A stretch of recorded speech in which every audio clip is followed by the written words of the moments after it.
नमस्कार दोस्तों। गणगौर का त्योहार होली के दूसरे दिन दुलंडी से शुरू हो जाता है। घर की कुंवारी कन्याएं एवं विवाहित महिलाएं ईसर जी के रूप में भोलेनाथ की और गणगौर यानी गौरा के रूप में पार्वती जी की पूजा करती हैं। पौराणिक मान्यताओं के अनुसार गौरा जी होली के दूसरे दिन अपने पीहर आती हैं और उसके 18 दिन बाद ईसर जी उन्हें लेने के लिए आते हैं। इस पर्व में ईसर जी को जीजा जी और गौरा को बड़ी बहन के रूप में गीतों के माध्यम से पूजा जाता है। घर की कुंवारी कन्याएं मनपसंद वर पाने के लिए और विवाहित स्त्रियां अखंड सौभाग्य, अपने पीहर की और ससुराल की समृद्धि की कामना के लिए गणगौर की पूजा करती हैं और उससे हर वर्ष फिर से आने का आग्रह करती हैं। गणगौर के पर्व की पौराणिक कथा के अनुसार एक समय भगवान शिव और माता पार्वती को पृथ्वी पर भ्रमण के लिए आना था। शिव जी ने पार्वती जी से पूछा, आप 12 महीने के रास्ते से चलेंगी या 6 महीने के रास्ते से? तो पार्वती जी कहने लगी, मैं तो 12 महीने के रास्ते से चलूंगी। तब भोलेनाथ माता पार्वती से कहने लगे, संसार के लोगों के दुखों को देखकर आप कोई भी हट नहीं करेंगी। पार्वती जी मान गईं। तब भोलेनाथ माता पार्वती को लेकर आगे चलते हैं। रास्ते में देखते हैं कि एक घोड़ी कष्ट से विलाप कर रही है। उसे देखकर पार्वती जी भोलेनाथ से पूछती हैं, प्रभु इसे इतनी पीड़ा क्यों हो रही है? तो भोलेनाथ बोले, पार्वती जी इसके बच्चा होने वाला है और यह दर्द में है। उसकी पीड़ा देखकर पार्वती जी बोली, यदि माँ बनने में इतना कष्ट है तो आप तो मेरे गांठ ही लगा दें। शिव जी कहते हैं, अभी आगे चलिए। तब वह दोनों आगे चलते हैं। रास्ते में एक राज्य आता है। वहाँ दूर दूर तक शांति और उदासी फैली होती है। वह उदासी देखकर पार्वती जी गांव के लोगों से पूछती हैं, यहाँ सब इतना उदास और शांत क्यों है? तो गांव के लोग कहते हैं, हमारे नगर की रानी माँ बनने वाली है, इसलिए हमारे घर में उदासी छाई है। पार्वती जी सोचती हैं, माँ बनने में इतना कष्ट है। वो शिव जी के पास जाकर कहने लगी, प्रभु आप तो मेरे गांठ ही लगा दें।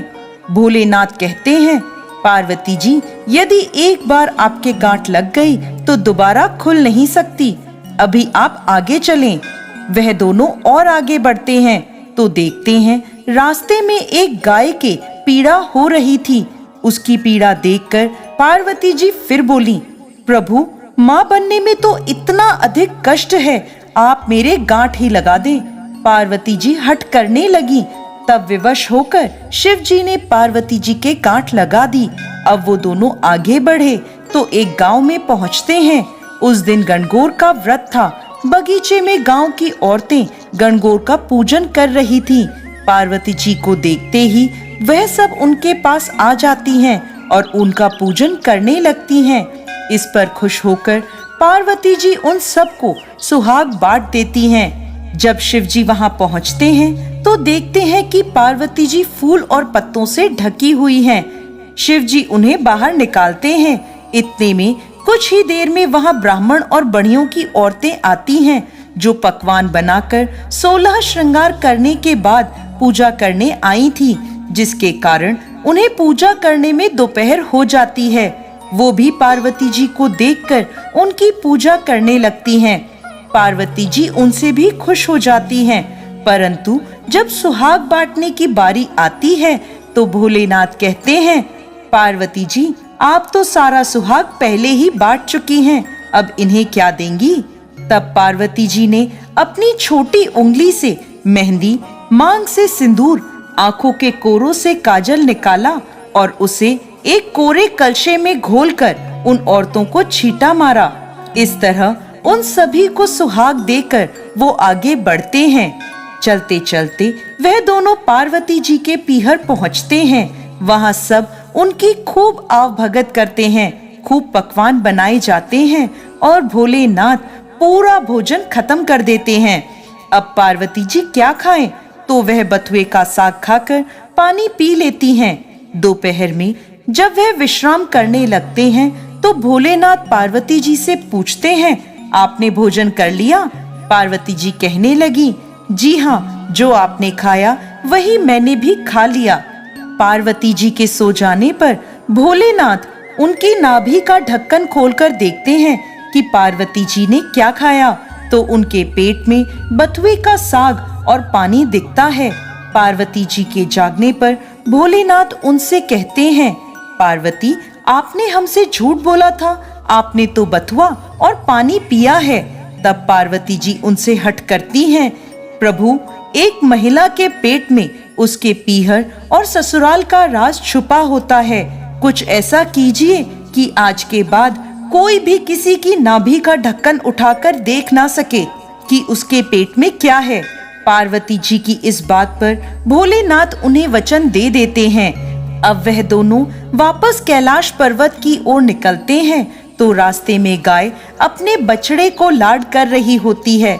यह देखकर पार्वती जी भोलेनाथ से अपनी गांठ खोलने को कहती हैं। शिव जी कहते हैं, पार्वती, मैंने आपको पहले ही कहा था गांठ मत लगवाएं, लेकिन आपने तो जिद ही पकड़ ली थी। अब आप आगे चलिए। वह दोनों आगे बढ़ते हैं तो राजा के गांव में खूब ढोल नगाड़े बज रहे होते हैं, मिठाइयाँ बांटी जा रही होती हैं, लोग खूब खुश और नाच गा रहे होते हैं। पार्वती जी उनसे पूछती हैं, यहाँ क्या हुआ? तो सब बताने लगे, नगर की रानी के यहाँ बेटा होने की खुशी का जश्न मनाया जा रहा है। इस तरह वो आगे चलते हैं तो उन्हें घोड़ी भी अपने बच्चे के साथ खूब खुश नजर आती है। यह देखकर पार्वती जी फिर शिव जी से कहती हैं, प्रभु, मेरी गांठ को खोल दें। पार्वती जी जिद करने लगती हैं तो शिव जी कहते हैं, मैंने आपसे पहले ही कहा था गांठ मत लगवाएं, यह मृत्यु लोक है, इसमें हर चीज आपको लुभाएगी, परंतु आप नहीं मानी, आपने जिद पकड़ ली। पार्वती जी फिर हट करने लगती हैं। शिव जी उनकी गांठ खोल